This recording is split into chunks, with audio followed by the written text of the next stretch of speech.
ladies and gentlemen. Welcome back to Chuckle Sluts, the #1 place on the net, where you come for the sluts and stay for the chuckles. My name is Samuel Locke. Welcome to episode 18.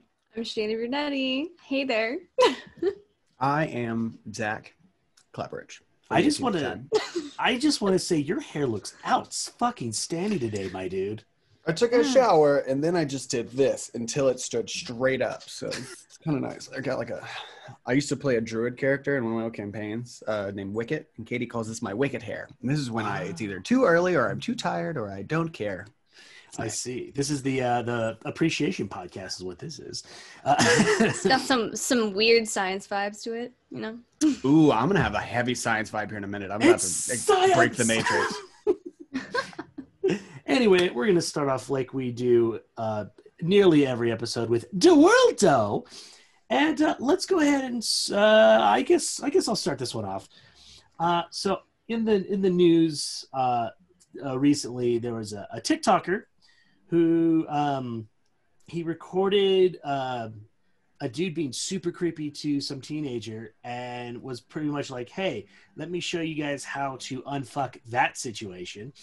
And so he goes over to the girl and was like, "Hey, your aunt Clarice or whoever is here. You want to? She's waiting for you. You want to go find her?" He's like, "Yeah." She said, "Yeet, I'm out of here." And I think that's pretty cool. It's not so much news, more so like a PSA. In fact, the fact that it's news that needs to be a thing sucks. But I do appreciate dude who's like, you know, maybe you might find yourself or someone else in a very uncomfortable situation. How do you as a person handle that kind of situation? So I definitely appreciate it being out there, and hopefully more people can take notice and act as a result. I know it's not exactly the funniest thing in the history of the World Doe, but I think it's important enough to discuss. I agree. I like that you put it as like a PSA, because that's one thing to kind of relate to that. I've worked in bars for my whole life, like since I was an adult. And one thing, there's like a kind of bar code amongst bartenders for it's the same thing where like, if you're behind a bar and you can clearly see that like some girl's like getting either just hit on too much or some dude just won't let it go or something, every bartender knows that there's a point where you have to kind of step in and be like, "Oh, hey, by the way, like, what were you talking about a minute ago? Hey, sorry, man, give me 2 seconds. Can I talk to her for just a second?" And like, you can do that. You always know that you can step in and be that guy. And it's something that we'd always try to tell people. We'd try to tell our bouncers, tell servers, tell everybody. It's like, you got to kind of look out for people because there's so many monsters out there, you know? And a lot of people don't have like the confidence to stand up for themselves. And so for sure, if you see people in trouble, help. How crazy. Isn't that a nuts concept? Order that paladin, damn it. I mean, like, as a woman, you know, out in the night, we all have like a girl code type of thing. Like, if there's somebody who's like freaking out in the bathroom, like, "Oh my God, like I have to get away from this dude who's out there." We're like, "All right, you're now my best friend and we're leaving together." Like, that's just what it is, you know? You all have a sacred space. Like, girls have the sacred power in the girls' bathroom. If I could tell you how many times I've seen girls just disappear when they're having a bad time and come back like 2 hours later at the bar and they're just like, "Oh no, I was with Stephanie in the bathroom." It's like, because guys don't do that shit. But girls have like a magical safe place, a little Narnia you go to. Yeah. It's full of champagne and like lots of pink. So I'm going to use that next time I'm having a bad time. Just, "Hey, I need to go powder my nose," and disappear for 2 hours, see what happens. Maybe the girl. You're at a bar in LA. They'd be like, "Okay, I see what you're saying. No. Can I come?" I guess I would do it for science reasons, just to see if the effect is the same. But yeah, no, I think that there definitely should be more adherence and more clout around this idea of what to do when it happens. For me, I actually go the complete opposite direction. I fuck with the guy rather than you know, kind of make this thing up where well, I go for the cock blocking approach is what I do. Yeah. So you've got a less punchable face than me. When I do that shit, people punch me in the face so fast. Like people just love to punch my face. I think everyone has like a punchability meter. Hey, you want like people 97. To punch you in the face though, like once a year. Yeah, I mean, yeah, I'm hardened. I've got a galvanized fucking spectrum here. Well, it's not so much that I have a punchable face, but I'm also a pretty big dude. Like I'm big enough for even like medium, larger dudes to go, never mind. But basically, I'll fight you. No I fighting. Like you fight anyone. I wouldn't fight anybody. I feel like I wouldn't fight Zach. He seems like he seems like a Tyler guy. Durden. No, he would be like. I feel like Zach would be the guy who literally throws a chair at someone just because it's available. Like your improv weapon proficiency is probably like mastered. I would not fuck with Zach. It's pretty high. I've also just. I mean, again, I was raised military. I was raised in the woods. I was raised to fight. I was boxed for like 10 years. Like I just know how to fight. Raised by wolves. I'm pretty fucking much. Like it's like in your face. It's the I'm good. Pause. Yeah. Yeah. Anyway, not to go on a tangent about beating people up. He's got that face that's just like, I'm pretty comfortable just because I know I could fuck someone up rather than just me being comfortable. Only used for a good cause though. I'm not an asshole. I just can take care of myself. But yeah, anyway, enough about that. Like as a frat boy, like I saw it a lot as a frat boy, and nine times out of 10, I walk up to dudes like, "Hey man, I heard about your thing. I'm glad it's not contagious, but you might want to keep it to yourself." And that was just enough for the girl to get like the out enough to be like, "Bye bye." Because all you got to do is make a mini break in conversation. Right. And I would rather embarrass the motherfucker who's just being a dick rather than trying to, because I want that person to really think about their actions rather than, because like bringing someone away is great. No, exactly. Bring a bell. Bringing someone away out of the situation is one thing, but embarrassing someone for the result makes them think about their actions and hopefully they won't do that next time. So as somebody who's like too small to get into fights, I've gotten into way too many of them. Mostly based off of not anything that was involving me. It's not like people come and hit on me, but like I just give them like the blank wall of like I'm not interested, and they can usually take a hint pretty well. I am not afraid to just be like, fucking leave, please.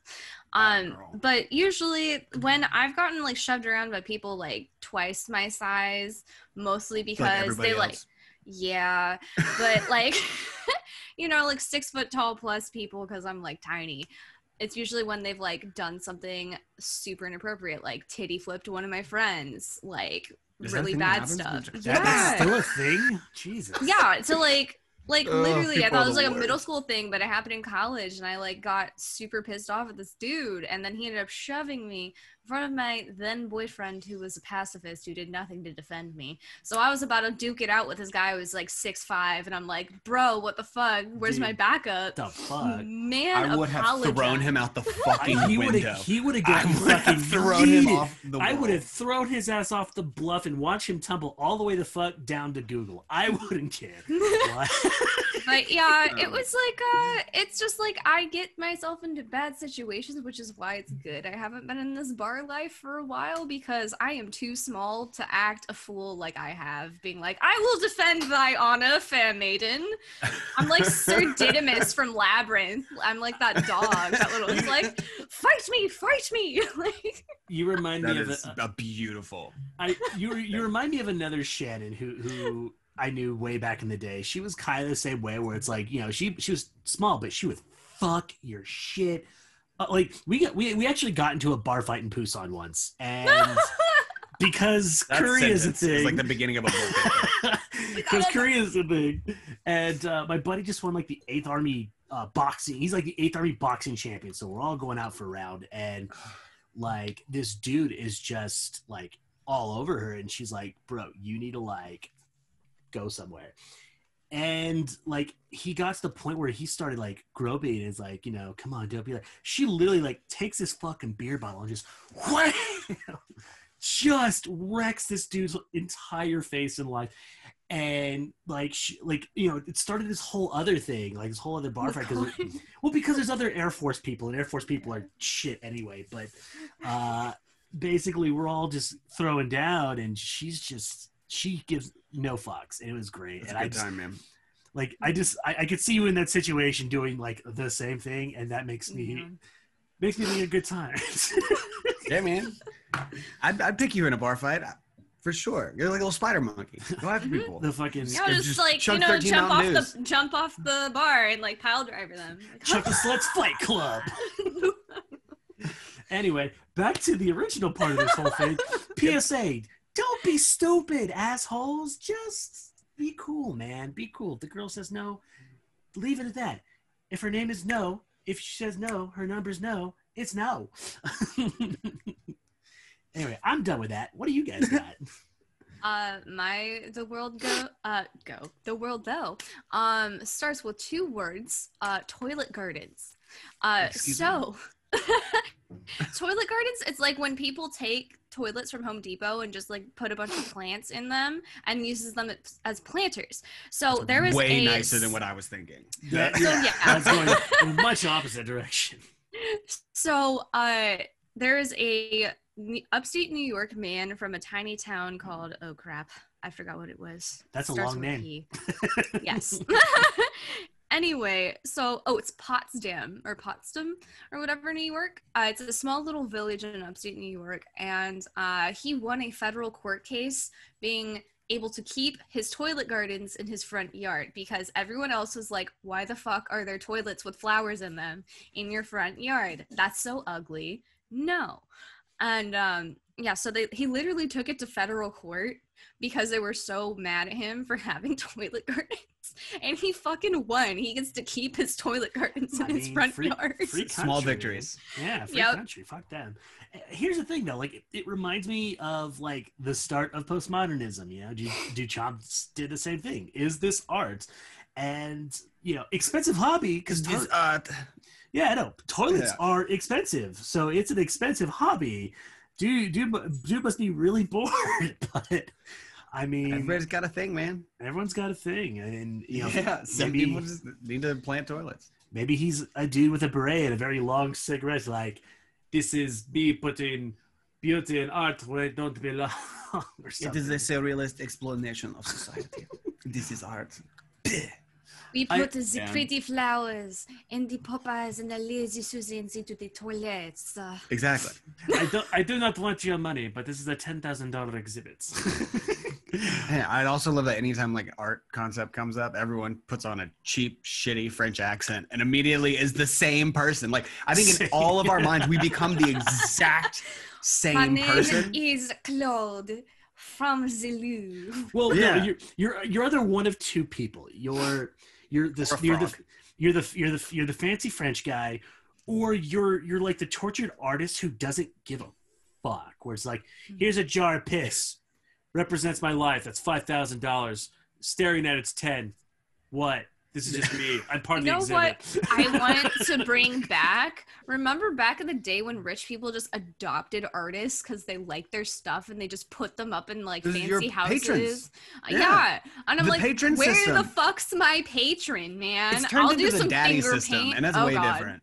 It did turn into a daddy system. Yeah, because the patron system used to be like an honorable thing. Also, there was honor, in the world, but there's none of that anymore. Because now it's like a patron is just a daddy. Because you find them all over the place. Like, it's a very normal thing now, but it's a much more gross and sexualized thing. Yeah. Well, it's sex and arts. Maybe like the art of sexual nature. And that's... But is sex not art?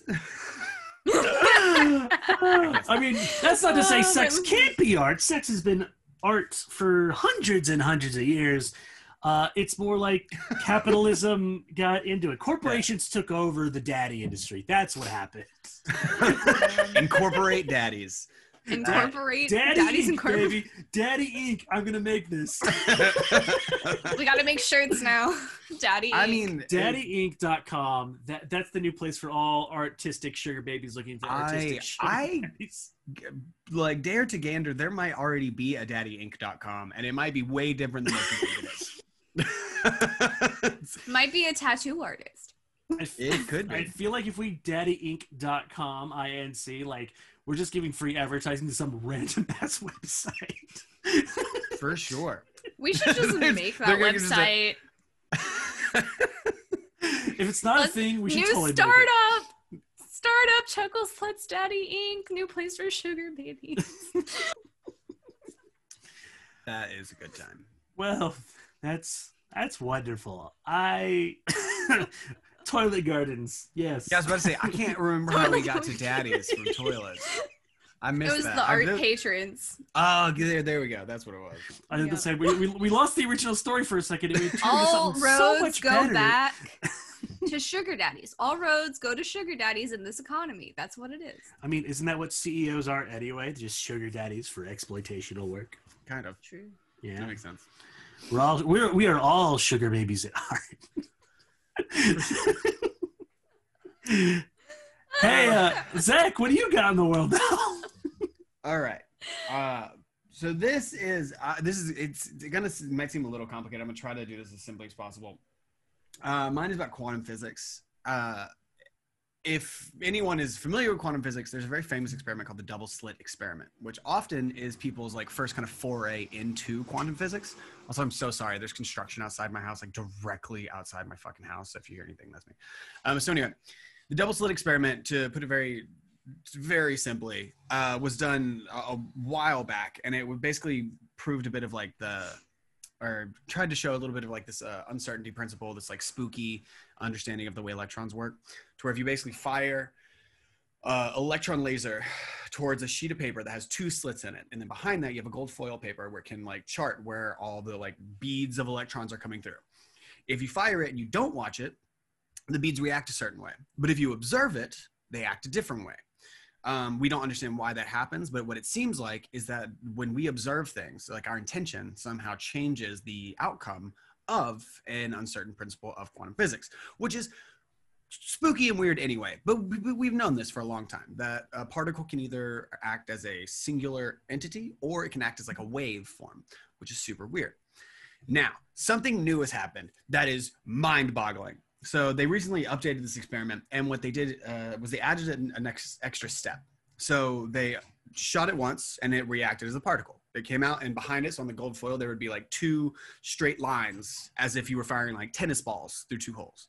And then they observed it with a camera.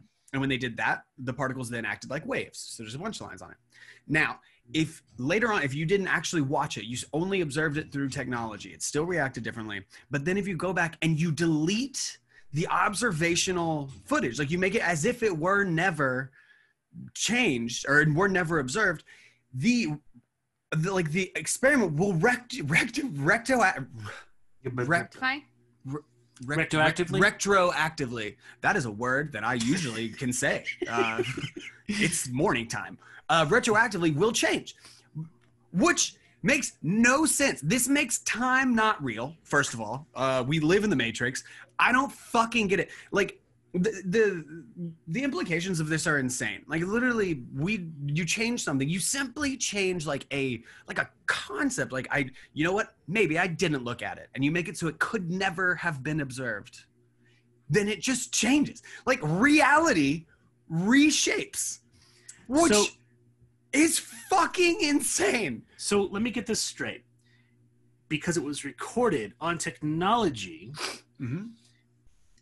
the visual and the technology changed from what was seen in real life.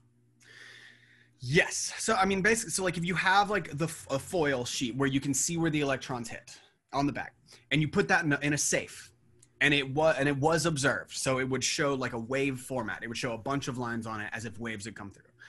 And then you go and you delete the footage, so it has never been seen. It has never been looked at. Nothing has changed except for the fact that you deleted the possibility of it being seen. That gold foil in a safe somewhere will change. Oh. Which is crazy. And we have no idea why. Like, they just don't get it. And they do know that, like subatomic particles don't typically have to adhere to the typical standard like physical model, especially for like macro physics. That's the reason there's the Heisenberg principle and the uncertainty principle and all that shit. Like electrons kind of exist, kind of don't exist. It's the whole like Schrodinger's cat situation, stuff like that. And in this, now, not only does space not matter and form, but time no longer matters to subatomic particles. So essentially, it was willed out of existence because it was not observed. Yes, meaning our intention somehow has a play. Like, we have a fundamental ability to affect things simply with intention. I guess that stupid fucking book, The Secret, it was right the whole goddamn time. It's just, it makes no sense, and it makes my brain hurt. It makes mine right now. It's too early for this shit. I will. So I'm going to find the paper. That's what I was looking for before we started. I read this whole paper on it. And again, like, it probably needs to be more peer reviewed. And I probably don't know all like the deep science of it. I'm giving a very paraphrased explanation of a very complex quantum physical experiment. So there, I feel like that's anything gonna have up, to let be, me know. That experiment's gonna have to be recreated. I mean, Definitely. like, Well, I mean, it's been done a million times. well, no, that one has. Well, no, the but newest part. The newest. Yeah, part. the newest part. Because I'm just thinking to myself, like, this feels like a Bigfoot moment, just a little bit. Yeah. Maybe. I'm a little skeptic. I'm a little just so I'm sure because the implications of saying, hey, we can now will things in and out of existence based on this quantum theory, we just all turned into Thanos as far as I'm concerned. You can't will things out of existence. You can modify the spatial points of electrons, because electrons only kind of exist, which is insane. Only kind of. For real, like, when you get to subatomic, I mean, that's it is physically impossible mathematically to locate where an electron is in an atom, because they exist in kind of like this extraplanar reality sort of thing. That's what the Heisenberg principle is. Where, like, if you are watching on a camera live action, you can't see where an electron is in a thing. If you take a photo of it, then it will stop. And because you can see where it was, but it is mathematically impossible to locate an electron in an atom. But once we put intention to it, it becomes located.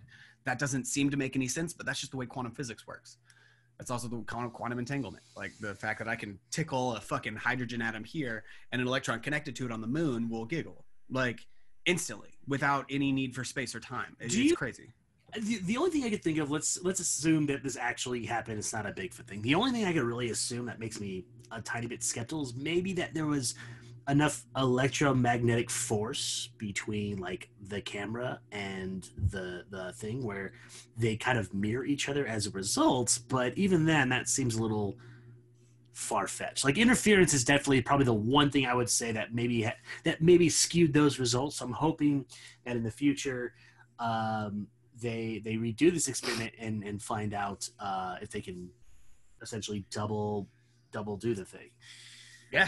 I mean, I just hope it. I love it. I love quantum physics so much because it is spooky and weird and crazy, and it gives light to the idea that, like, there's just so much more going on that we don't understand. Yes. You are our resident mysterious slut. You are the mystery slut of this. I love being a mystery slut. Also, probably not the first time I've been called a mystery slut. I'm like, I don't mind that. Yep. I definitely. I feel like the original Chuckle Slut. I don't know. What? I'm just the garbage slut. It's okay. The what slut? Garbage. Oh. Sammy Slamlock, OG slut. OG slut. Yeah, we got OG slut, garbage slut, mystery slut. I'm down. Nice. Yeah. And then like the Kyle's grouch in my occasional trash. slut. Occasional slut. So there we are. Okay. We're gonna move on to a new thing that we're going to be doing. New stuff is always great, called Landing Party. So the way this thought game works is we create a scenario and we decide who's going to be on the landing party to explore this new planet. And for our scenario today, we are going to be landing on a planet full of real people or characters. It could be fictional. Think like No Man's Sky. It could be literally anything, anyone, ever. Okay. Because this is new, we literally haven't tried this before, so it could go great. Anyway, it is a planet of mind flayers. Oh, Planet of mind God flayers. damn. Who's on the landing party to deal with this bullshit? If Oscar anybody the doesn't Grouch know, by from the way. Sesame Street. Ooh, you don't want to get in that brain. Oscar the Grouch. If anyone doesn't know, mind flayers are extraplanar creatures from the D&D world that they're like Cthulhu-esque kind of creatures. They're like humanoid with a squid face. They eat brains, and they are also like incredibly powerful psychics, like super powerful psychics. And they eat brains. That's kind of a thing. They like slurp onto your fucking forehead and like I'm changing my one. Eustace from Courage the Cowardly Dog. Well, wait, why use? Because he's not scared of anything, and literally he has the brain the size of like my thumbnail, so like it's not like they're gonna get through to him because his brain's too small. So I respect that. Yeah. To jump into this, the landing party is a team of 5. Why don't we do like a team of 3 so we each have one, and like so that way we each do one, and then it's like we make a team, like a trio to survive. When our 3 people, could they make it? Gotcha. Let's see. The person on my that's gonna be part of my team here. The person has to be like mentally just iron and probably has regenerative properties and can just like really walk around like nothing's bothering this person. I'm gonna say Deadpool. Oh, that'd be because Deadpool. The reason I would pick Deadpool for my landing party is he already kind of knows that the world is a simulation for the most part, for him anyway. So it doesn't necessarily bother him that there's psychic problems going down. He's already batshit crazy. So even if they were to try and psychic him, he'd just be like, ooh, that tickles. you know?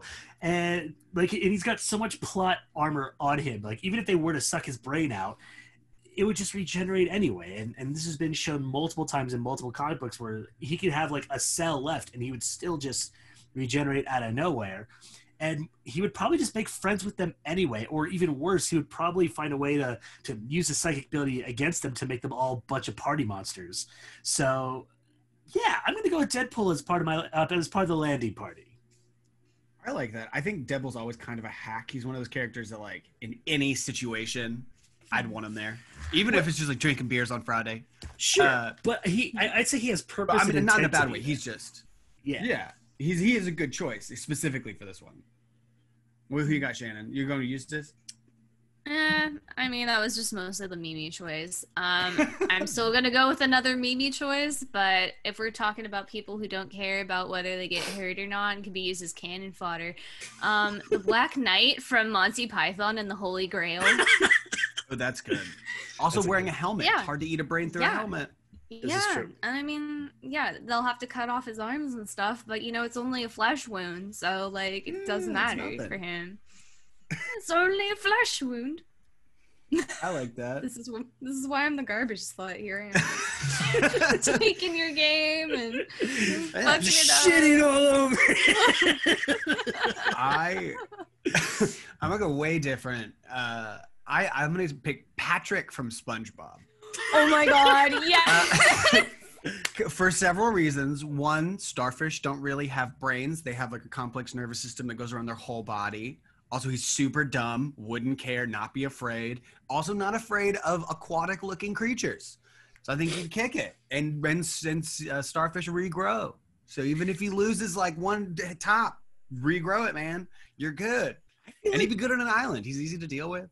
I feel like mind flayers would just be angry about his very existence because he just annoy them all to death. He'd just be like, because mind flayers are also very super intelligent creatures, and the idea of just Patrick hanging around and they can't suck his brain out, and he's just sitting there talking dumb shit all day. Yeah, for sure. No, they would hate him without a doubt. Patrick Star wins the day. I don't think if you had an island full of mind flayers, I think we're all dead. I think Deadpool would be the last one surviving just because he keeps regrowing, and then everyone else would just be eviscerated. Because they're also very powerful sorcerers as well, so they just boop us all out of existence as it is. So, okay, like mind flayers are super powerful beings. They have like I've never known them to actually have a weakness in D&D, which is why they're so uniquely terrifying in the D&D world. And so it's like, do they actually have a weakness? I'm asking DM expertise here. Yes, mind flayers, while they are incredibly powerful psychics and sorcerers, they are incredibly physically weak. If you can get in their mouth, you can fucking mutilate them. Like, you just have to get close and hurt Like them, literally inside their mouth. Or I mean, you could, or snipe them. Again, they don't have a lot of physical protections. They have a lot of magical protections. So even if you just had like some sort of sniper or Deadpool with his guns, like they can't really do much to you. So if you're outside of their telepathic range, but they are inside your ranged weapon range, then you win that battle 9 times out of 10. I'm gonna change my answer on the landing party. Then this is gonna be a fun one. I'm gonna hook up Darth Vader on this landing party, just because. This is an Omega level Jedi, no big deal. No, the reason I want to do this, if you have a planet of mind flayers essentially, and then you have one badass Jedi Lord dude who like, I want to know how many waves of mind flayers he could take before he breaks, because I don't think he could take the whole planet. I don't think he could do that. I just want to see how many he could take before he just like succumbs. Or is it one of those things where like, because the mind flayers are psychic attacking him, it just fuels his rage and he just gets more powerful as they attack him?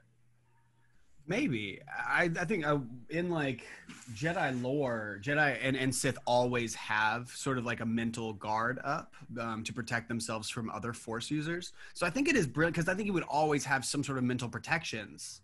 So I think the most important thing is like he wouldn't be able to be telepathically changed. So he would just walk up and lightsaber the fuck out of them and not have to worry about any of their psionics, only their sorcery. But yeah, Vader's a good one. Just for me, it would be for the mental protections. Yeah. I almost want to like make this into a Reddit post and just like, hey guys, who wins in this scenario? This is a really good scenario. Darth Vader versus 100 mind flayers. Who wins? A planet full of mind flayers. Like how many? A D&D Darth Vader. That's a new character sheet. Ooh, we could do. I'd throw Vader on a sheet. Maybe we'll do that on another episode or two, because I know we have two celebs coming up. I might replace 2 random 80s people. Whoa! Oh, that's right. I forgot. You hate the fucking 80s. God. I hate the 80s. Damn it, Zach. You would hate my surf shop. All they do is play 80s music, and I'm like, I would hate your surf shop for sure. Mm-hmm. Just play Surfer Blood and Tiger Army on repeat. I'd be fine. That's fair. Anyway, okay, so our landing party, based Vader, Patrick, Black Knight, Darth Vader, and Patrick's. Yeah. This is the best landing party ever. I can just picture James Earl Jones' voices coming out of like Darth Vader talking to Patrick. It's like, what are you, some type of Nautilin? No, I'm Patrick. Oh my god. You are dumb. I think I will make you my pet.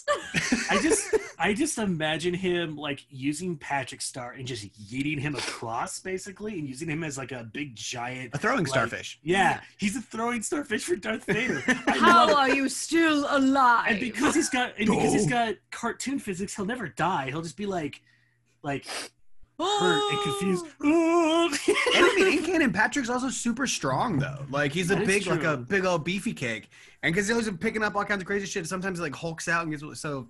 No, I mean he's a big dummy, but he's strong. Yeah.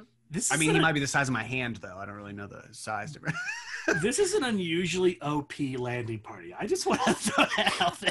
It's a good one. But yeah, tell us what you think in the comments down below. Could Darth Vader take on 11 billion mind flayers? Could Patrick Star commit genocide as a throwing star? Let us know in the comments down below if you're watching. Take that to a different place. There's no longer self-defense. We're gonna move on to the next segment of the show called "If I Had Made It." And this is about pretty much anything in the world that people have made that might have been good or bad, but could have been better as a result of us kind of being king for a day and deciding to make it as a result. You want to go first, Shannon? Sure. So, I watched a shit ton of cartoons. I still watch a shit ton of cartoons. I have a problem. Anyway, so I watched a bunch when I was a kid. I don't know if anybody remembers the Hi Puffy on the Uni show. It was like a American. It was a American animated TV show about two Japanese pop stars. Or there's a duo. It's like Japanese like J glam rock type of thing. Yeah. It did not go on for as long as I wanted it to. I thought that show was really cool, a really interesting like view into like as a little kid into the whole like Tokyo like decora and like fashions and everything. What I would have done was just made more seasons of it, and also I also would have wanted to switch up the animation style a little bit because it was still like kind of like a Hanna-Barbera-esque type of animation style. And it came out around the time that they were doing like Ben 10 and stuff that was like more anime-esque, which, making a show about Japan with American like animation styles, it was cool and I really liked it, but I would have rather, had it been a little like closer to like, all the Toonami-esque type of stuff, even though it was like a cutesy, like kind of like a slice of life show. I also want them to just bring it back because it was just really fun. It was just like two girls like traveling the country as like a random rock group and like them just kind of discovering like America and shit like that. It's kind of fun. I like the Puffy Amiyumi show, especially like the I love the music actually. Yeah. Like I like every so often I'll be in bed at like 2 a.m. and I'll just hi Puffy Amiyumi show. I feel like I missed out. Dude, it was such a cute show. Yeah, but they could have made it better. But I mean, obviously, it was made for like littler kids than both of us were when we were watching it. Sam, it was not made for us. God, I was probably maybe 15 or 16 when it came out, and I think if I remember, it came on just before Adult Swim or was on Adult Swim. It was one of the two. Mm-hmm. And so it was one of those like transition shows before I start watching like, I don't know, Rurouni Kenshin or something. So I would catch some of it and I'm like, okay, I could fucks with this because I loved Powerpuff Girls. I still kind of do. Like Powerpuff Girls is rad though. It was awesome. It is a fun show. It was very ahead of its time. Yeah, that wasn't them with the same people that did like Zim, was it? Was that Tarkovsky or whoever the fuck did? No, not Tarkovsky. It was Samurai Jack. It was the same. Samurai Jack did Tarkovsky. Yeah. Wait, so it was Tarkovsky. Yeah. Same dude did Primal, Samurai Jack, and all that. Not Invader Zim. Yeah. But like it was made by an incredible creator. Also, if people haven't watched Primal, what haven't? That's my next rec is Primal. That shit is amazing. But the band Puffy Amiyumi did the Teen Titans, the original Teen Titans theme song. Teen Titans. The ones. Yeah. That's so awesome. That's why they got. I think that's why they got their own show. Jam. Yeah. I can't. Also, Teen Titans was a fire show. Like that. It was. Oh my god, yes. Really good. We're talking about like I want more. So much music noodle, dude. So much music noodle. I love music noodle. Mm-hmm. Yeah, well, that's what I call like stuff that just gets stuck in your head. I just call it music noodles because I eat that shit all fucking day. I dig that. I recently referred to my brain as a bowl of noodles, and it made me very happy. I wanted to just learn more. I mean, I know it's like a cartoon, but I wanted to learn more about like the band. And I know like it's hard to do in like a little kid show, but like after finding out they sung the Teen Titans song, like theme song, and then it's going into a little bit about their band touring life, and they just fell off the face of the world. I'm like, where's the band? Dude, I wanted to know more. Dude, there's a lot of times where like in show bands are like way cooler than the show itself, but then like for the beats in Doug, like I love the beats. Like I do. Like I still sing Killer Tofu, Yeah. 30 years later. That's a good time. Let's see. For me, if I had made it, I'm a big Trekkie. I've watched most of it at this point. The one series I can't get behind is Voyager. And it's not the people. The people are fine. Like I don't like it's the Voyager's the lady captain, right? Lady captain, yes. I love Katie Mulgrew. She's amazing as captain. Yeah, she's fucking rad for sure. And the characters are great. I have no problems with like the holographic EMS playing Dr. House before Dr. House was a thing. Yes. My biggest issue is the premise of the show, where they get essentially warped randomly 75 light years away, or it's going to take them 75 years to get home, and they're like an X amount of light years away. The problem I have with this premise is how they went about it. It's, they try to get home. Great. The problem I had was they had so many episodes where they actually had the opportunity to get home and they didn't take it. They had they had so many fucking detours for dumb reasons, and I just they had detours for the sake of plot. But I understand that plot line. It's like saying I would have loved Star Trek, but I wish they could have just made it home and gone home and hung out with their family. But no, like there's one episode that really gets me. Like they could have gone home, but they would have been, I think it's like 30 years in the past if they did. I would have taken that. Like, 30 years in the past, I know what's going to happen, and I can maybe even fix some things in those 30 years' times. Yeah, send me home 30 years. I don't give a shit. I'll do that. But no, they're like, no, we're going to take our chances with 75 years. Dude, come on. Like, and the pacing is really slow. I would definitely kind of speed things up. Like, I couldn't even, I barely got to the first season. And more importantly, I don't even think I would want to try to go home. I think like 75 years in human years, that's forever. That's a whole generational lifetime. At that point in time, at what point do you say, you know what? I think we're just going to have to find a habitable planet and just do something else. And like that, I feel like would have made more sense and maybe even made a much better idea for Star Trek than just going home. I love the idea of like, well, we're here to explore new worlds. We are Voyager. Let's go on a fucking voyage. Like, and then maybe establish communications and figure out some quantum shit to finally go home or whatever be the case. Like, don't like send yourself off 75 years into some other way and try valiantly to get home. I just, that's what I would have done with it. Like I said, everything else was great. Just the initial premise, I'm like, I get what you're saying. Mm-hmm. I mean, I don't really have that many opinions on Voyager. I think I've only seen like a few episodes of Voyager. There's so much Star Trek out there; it's so hard to get caught up.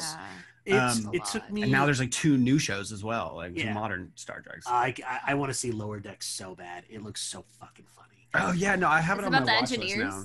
It's an animated comedy about the engineers on the ship. Yeah. No, oh no. It's there's also another show out. I want to side note on it really quick.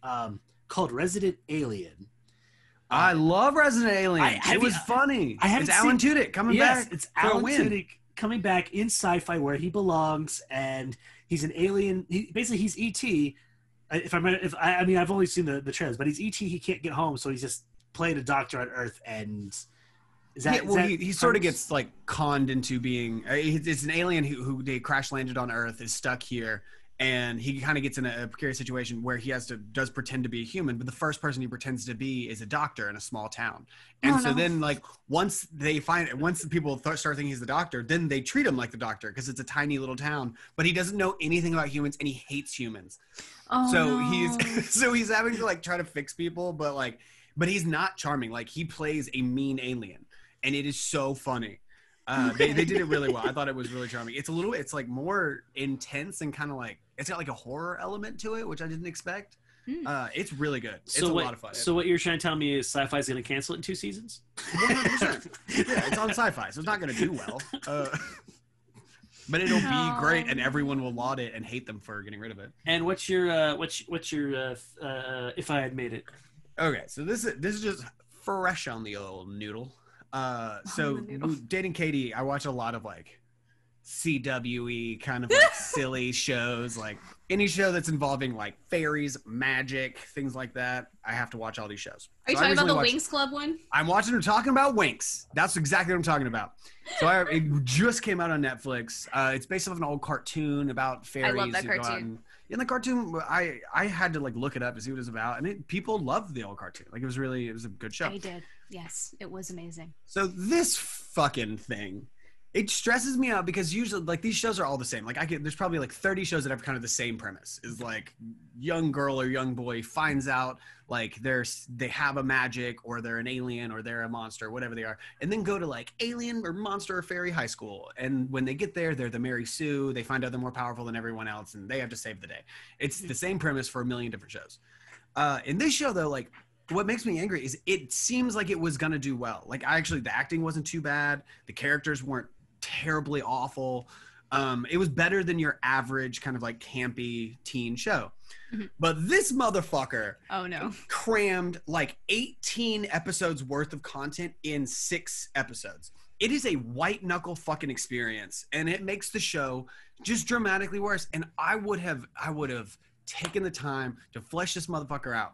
Like you have in the span of 6 episodes, the main character goes from not knowing that she has any powers at all to in like a month being like the most powerful character in the show, can beat anyone without trying to do. She literally never learns anything. She's an asshole to everyone, and she's like the ultimate Mary Sue. She just is better than everyone, while she's also mean as shit. Doesn't actually give a shit about being better. She just gets to be the strongest character ever. And it's like every episode there's like 4 earth-shattering moments, and it's just like, God, man, like it made it so you could like hardly enjoy it almost because the plot just moves so fast. And I would have slowed it down because I think it actually had the potential to do really well. For anyone that watches it, like there's a lot of hope. There's a lot of good characters, and it could have been really good, but I feel like it was just rushed so much to keep people like engaged. Woof! I would have fleshed out some characters and made it longer. So as a fan of the original show, I was super pissed off that they made Stella into such a big bitch. Like, she was not a bitch in the original series. She was like ditzy and blonde, and yeah, she was a rich princess, but she wasn't such a bitch. And she never dated Sky, and that whole like weird love triangle thing that they're going on, I'm like, that's wrong. This is not. And but even that's still the Stella character though. By the end, she is a really sweet, nice character again. Yeah, but it's like, a whiplash speed. Like, she can't go from being the worst character to like the nicest character in like 4 episodes. And then like Bloom was never a bitch. She's such a whiny bitch in the whole entire thing. She's like, I'm like Bloom is the worst. I hated her the whole fucking. I was just every decision she makes. I'm like, why are you going alone? Bloom was my favorite character in the animated series, and I fucking hate her in this one. I'm like, what did you do?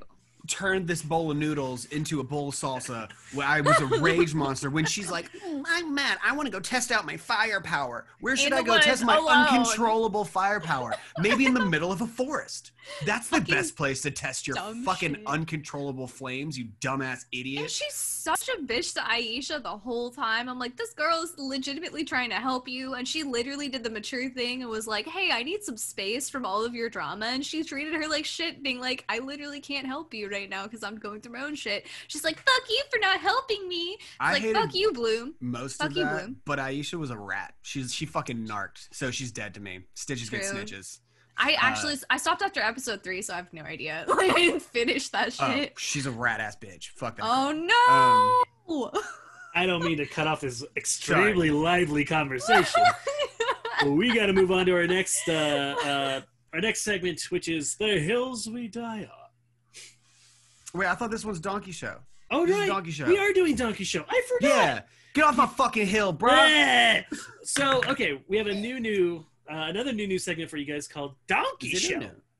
It's a new show, which you guys already kind of covered a Donkey Show, it sounds like. But so the premise of this is a show or a movie or pretty much anything that kind of started off great or maybe was a great premise, but then somehow got ruined subtly or suddenly along the way.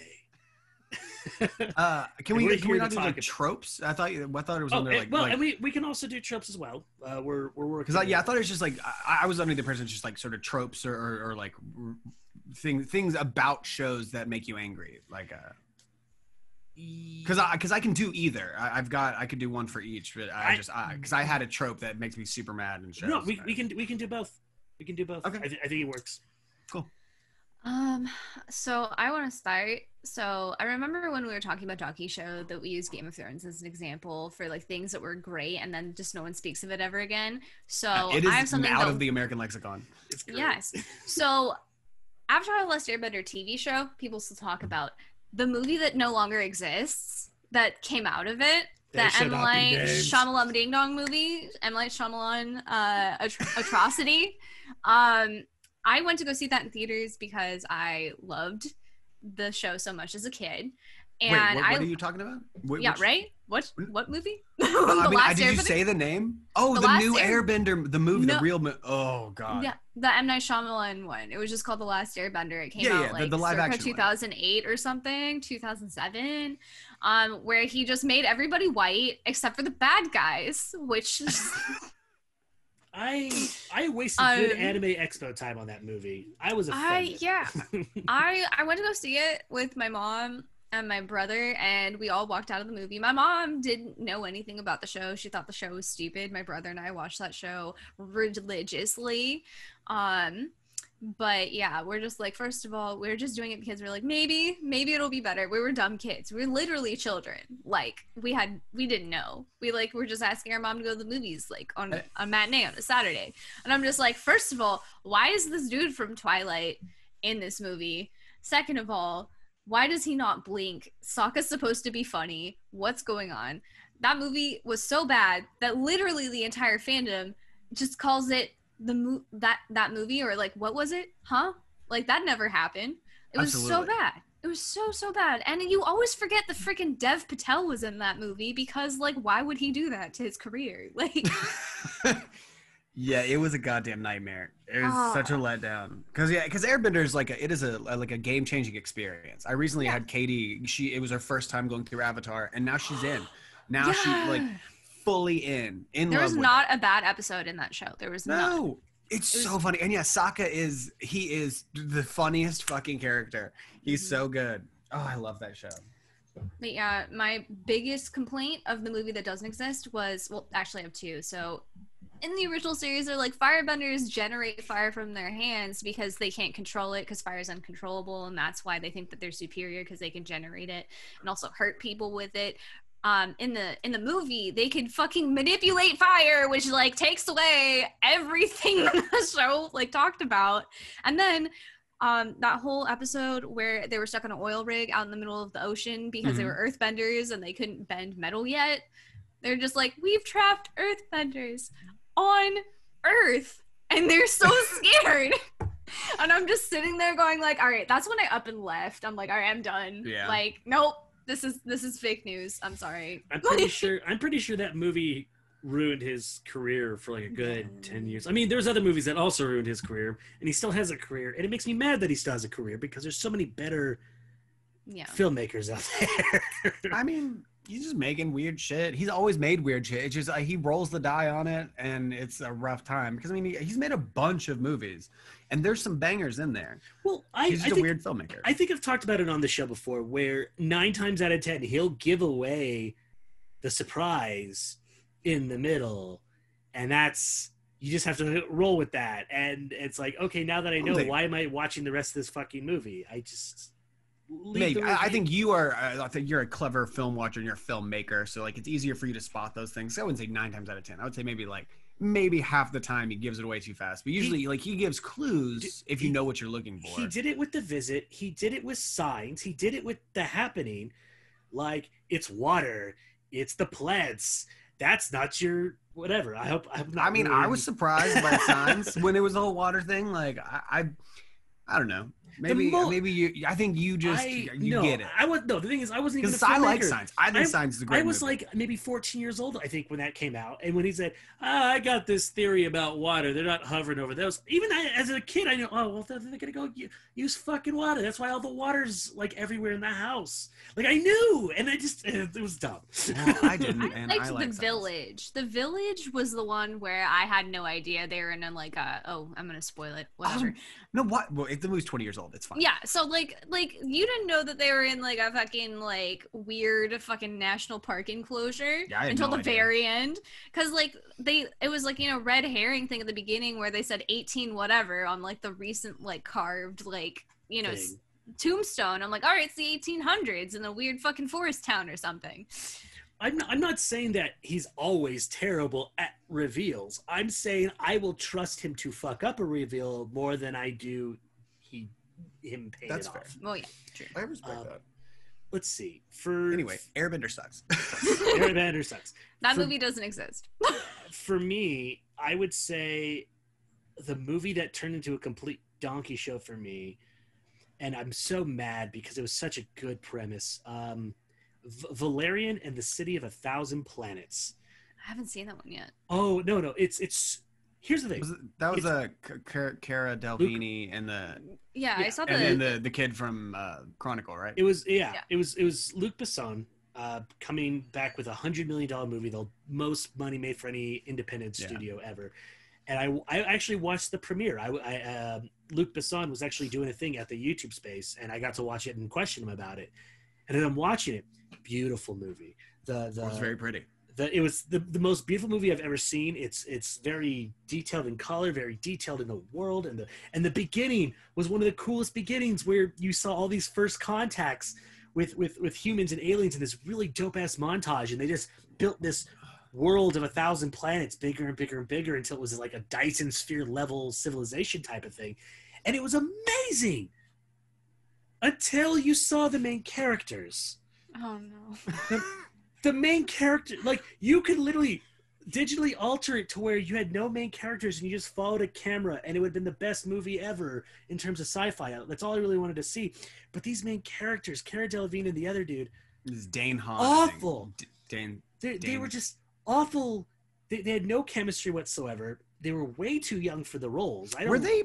Were they fucking, or were they brother and sister? No, they were not fucking. What it was he was like a playboy, and he wanted her. She wanted nothing to do with him, and they look like 16 years old. And they're both very young looking people. I mean, Cara Delevingne's like probably like 30, and she looks like she's 16. They're young. They're young looking people, and they're talking about like, when are you gonna marry me? It's like, I'm not gonna marry you. And this was like the first 5 minutes of the movie, and I'm like, I don't know your guys' relationship at all, and you guys look 16.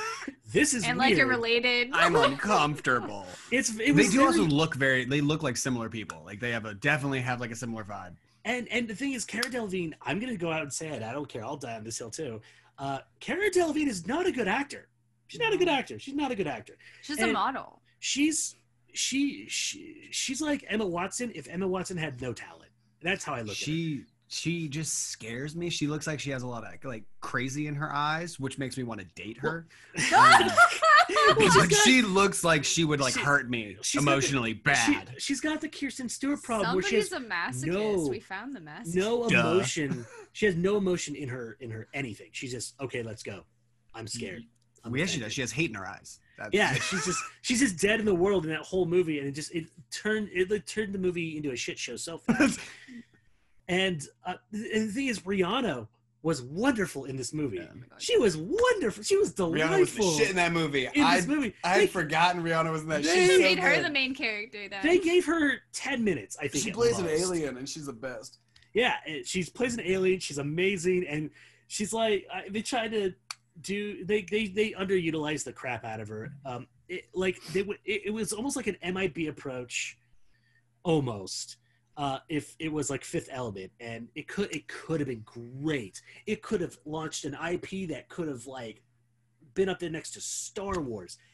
No, they fucked this so hard with two main characters, everything, and that's what makes me so angry that this is a donkey show, because it was an amazing feat of storytelling that was ruined by bad casting. Donkey show all the way. I get it. I'm down. I thought it was a fun movie, but it wasn't a good movie. I want to watch it, but I kind of want to like it's definitely worth one watch. It is definitely worth getting high before you watch it. Yeah. Okay. I'm kind of torn. I've got a lot of opinions. But I'm gonna go with something that's been stressing me out lately. This is more of a trope, but it's so goddamn frustrating to me. I'm gonna get fucking canceled for this. I really don't like this new trend and this is in movies and in books, and I can give a couple examples of people like, because now people are trying really hard to be like PC and involve like have inclusivity and have like different sort of whatever it's called when you show people. But I dislike when it's like shoved down my throat awkwardly. I really don't like. It's sometimes it becomes like a plot point in a lot of shows. Like for instance, this Winx show. They're so aggressively needy to make like a character either like bisexual or trans or something like just different, that like it seems like it was one of these things where like in a writing room they just sort of had a character, maybe like a gay character, bi character, and they just are. And a producer is like, no, like, no, we need to make sure that everyone knows. We got to make sure that people know. And it's like aggressively shoved into my face because like there's no need for it. I read a bunch of book series recently called a scientific appropriate understanding or some shit. It's a fantasy series, and in said series, the plot is dramatically brought down because they so intensely go into like how a main character is like going through like a bisexual curious kind of thing, and like and he like is involved with like a trans character and different things, and like the characters are just there, and it is so intensely, and it seems really fake and shoved into the book as like an extra thing for someone trying to like maybe cover their ass, where things should be natural, like write characters as they are. Like I don't need to be like told how the world is working anymore. Like I get it. I don't have any hate in my heart for people. I was like, and I don't need to be like taught everything over and over in every single show the exact same way. And it has become, everything I read and everything I watch now seems to be almost like a culture PSA for inclusion. I also feel like with these, like, so I see what you're talking about, especially with Winx. Like that entire show is just like garbage anyway. But like you can have a trans character, you can have a bi character, but that has to be more than just like all that their character is. It seems like when they do this, it's just like I'm just the trans person. I have nothing more redeeming to my character besides being like the placeholder, when you need to go into like the character, like what's their personality. Like that is a big, for some certain trans people, that's a huge part of their identity, but that's not all that they are. They're a fucking human being. And especially when they don't have representation in writers' rooms and stuff, they don't know how to write characters, and they're trying, but it's coming off like it seems fake. It's the Rowling effect, the J.K. Rowling effect, where like years after the fact, Dumbledore was gay and this person was this. I mean, it doesn't mean anything. It just kind of was and is, and write a well-intentioned storyline about like, possibly someone questioning, but like not like being like boom, just being like, hey, that's part of the character's progression in the season arc, especially with Winx, where everything's jammed into 6 episodes. They could have done it more delicately as well.